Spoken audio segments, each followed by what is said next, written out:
Assalamualaikum warahmatullahi wabarakatuh. Selamat siang anak-anak ibu semua. Berjumpa kembali dengan Ibu Wijiati dalam mata pelajaran Bahasa Indonesia. Pada pertemuan yang lalu kalian sudah belajar tentang pengertian teks fabel dan ciri-ciri teks fabel. Kali ini kita akan belajar tentang menelaah struktur dan bahasa teks fabel. Sebelum ke materi menelaah struktur teks fabel, Ibu akan mengingatkan kembali apa sih pengertian fabel kemarin itu. Fabel merupakan cerita yang menggambarkan watak dan budi manusia yang pelakunya diperankan oleh binatang. Biasanya di dalam teks fabel itu berisi tentang pendidikan moral dan budi pekerti. Adapun struktur teks fabel atau fabel yang pertama yaitu orientasi atau pengenalan. Di dalam bagian orientasi ini itu adalah bagian awal dari suatu cerita yang biasanya memperkenalkan tokoh, kemudian latar itu ada 3, yaitu latar tempat, waktu, dan suasana. Kemudian apa sih ciri dari orientasi itu? Biasanya setelah diperkenalkan kepada tokoh, latar dan watak tokohnya, yaitu ada tokoh antagonis, ada tokoh protagonis. Kemudian ada konflik atau pemunculan konflik atau permasalahan. Struktur yang kedua yaitu komplikasi. Apa sih komplikasi itu? Komplikasi yaitu konflik atau permasalahan antara satu tokoh dengan tokoh yang lain. Cirinya biasanya berhubungan dengan sebab akibat sehingga muncul masalah hingga masalah itu memuncak.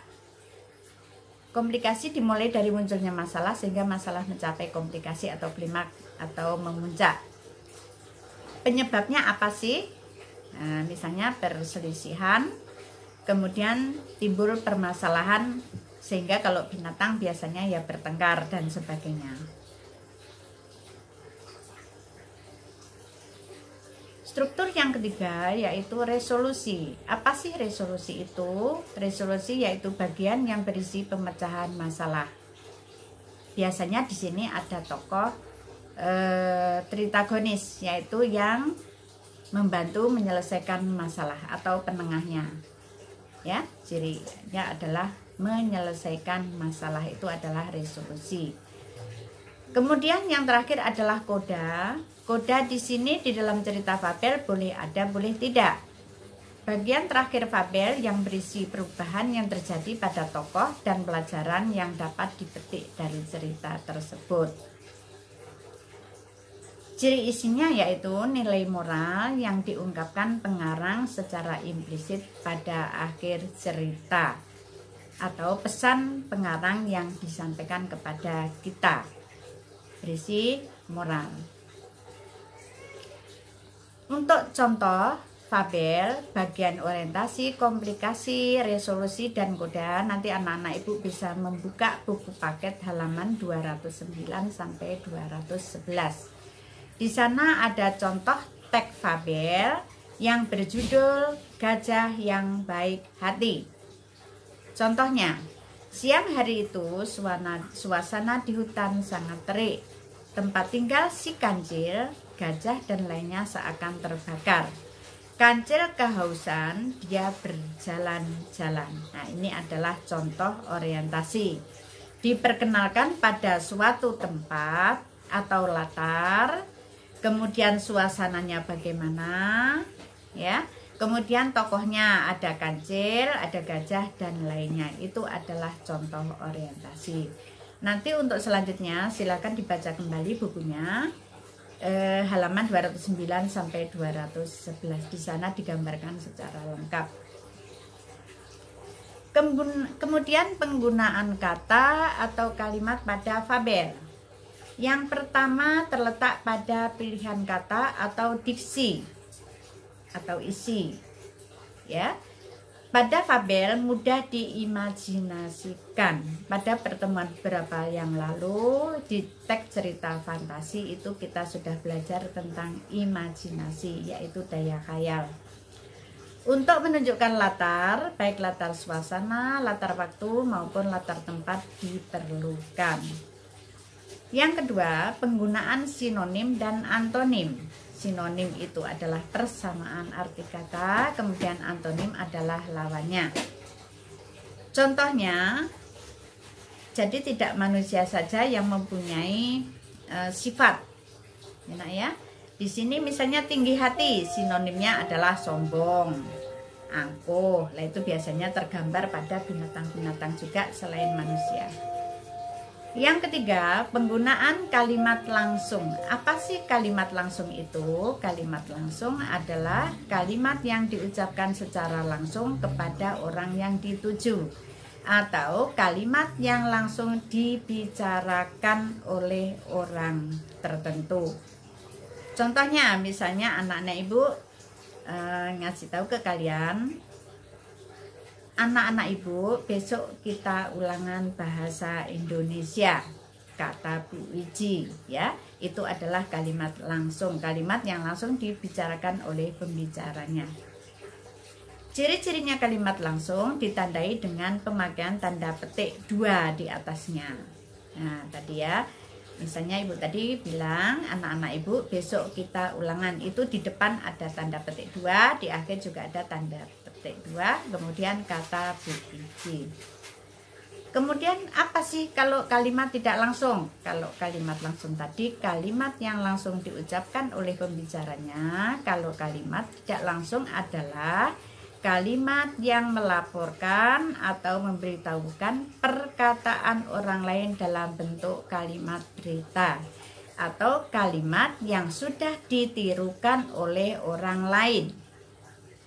Tadi ibu bilang, anak-anak ibu besok kita ulangan, kata Bu Wiji. Apabila diubah menjadi kalimat tidak langsung menjadi, misalnya hari itu Fani tidak masuk, Fani bertanya, ya, atau Ira menyampaikan ke Fani. Bu Wiji mengatakan bahwa besok kita ulangan bahasa Indonesia. Jadi tidak kata lagi, tapi menjadi mengatakan bahwa. Kalau misalnya menanyakan, anak-anak ibu siapa yang hari ini tidak hadir? Berarti Ibu Wiji menanyakan bahwa siapa saja anak pada hari ini yang tidak hadir, gitu ya, nak ya. Ciri-ciri kalimat tidak langsung mencakup A. Tidak menggunakan tanda petik, intonasinya membacanya datar, kemudian terdapat perubahan kata ganti orang. Yang keempat, penggunaan kata seru. Kata seru seperti contohnya, oh, ya, wah, aduh, kasihan, dari kata yang lain yang terdapat di dalam kalimat, ya. Yang kelima, penggunaan kata sandang si dan sang pada fabel. Kata sandang merupakan sejenis kata penentu pembatas yang letaknya di depan kata benda atau kata sifat. Kata sandang yang masih dipakai dalam bahasa Indonesia itu ada 2, yaitu si dan sang. Contohnya kata sandang si tadi, misalnya punya kucing namanya si manis, julukannya si belang, si kancil, dan sebagainya. Kalau sang biasanya sang saka merah putih berkibar di angkasa, itu untuk menyebut bendera kita, sang, nak ya. Itu. Kemudian contoh kata sandang, bagaimana caranya agar si kecil rajin belajar? Tanya ibu. Yang kedua orang itu, si kecil dan si kancil adalah pembantu di pasar. Perhatikan penggunaan kata kecil pada kalimat 1. Kata kecil pada kalimat 1 ditulis dengan huruf kecil karena bukan merupakan nama pada kalimat. Itu hanya untuk menyebut saja si kecil. Kemudian kata kecil pada kata kedua orang itu maksudnya adalah si kecil dan si kancil, itu ditulis menggunakan huruf kapital karena dimaksudkan sebagai panggilan atau nama julukan. Itu bedanya. Jadi kalau hanya untuk menyebut itu adalah memakai huruf kecil. Yang ketujuh, penggunaan kata depan pada fabel. Penulisan kata depan dipisah dengan kata yang mengikutinya. Nanti bisa dibuka kembali dalam buku paket Bahasa Indonesia dan buku mandirinya. Di sana ada contoh-contohnya. Ibu contohkan hanya ada 2. Yang pertama yaitu di dalam hutan terlalu gelap karena pohon-pohonnya sangat lebat. Di dalam, di luar, ya. Itu penggunaan kata depannya adalah dipisah. Kemudian pada keesokan harinya gajah datang lagi dan seperti biasa ia akan melewati rumah-rumah semut merah. Pada penulisannya adalah dipisah. Kemudian untuk tugas minggu ini kalian nanti bisa mengerjakan latihan yang ada di buku mandiri tentang menelaah struktur teks fabel. Untuk tugas minggu depan itu adalah ceritakan kembali salah satu teks fabel yang pernah kalian baca dalam bentuk video dengan durasi minimal 2 menit. Lebih bagus lagi jika menggunakan alat peraga. Ini digunakan untuk pengambilan nilai praktik keterampilan. Dikirim ke classroom ya. Nah, silahkan mencoba. Selamat belajar. Untuk hari ini Ibu akhiri sekian dulu. Apabila ada kekurangan mohon maaf ya. Semoga COVID ini segera berlalu, jadi kita akan segera bertatap muka dan ketemu secara langsung dengan Ibu. Akhir kata Ibu akhiri. Wassalamualaikum warahmatullahi wabarakatuh.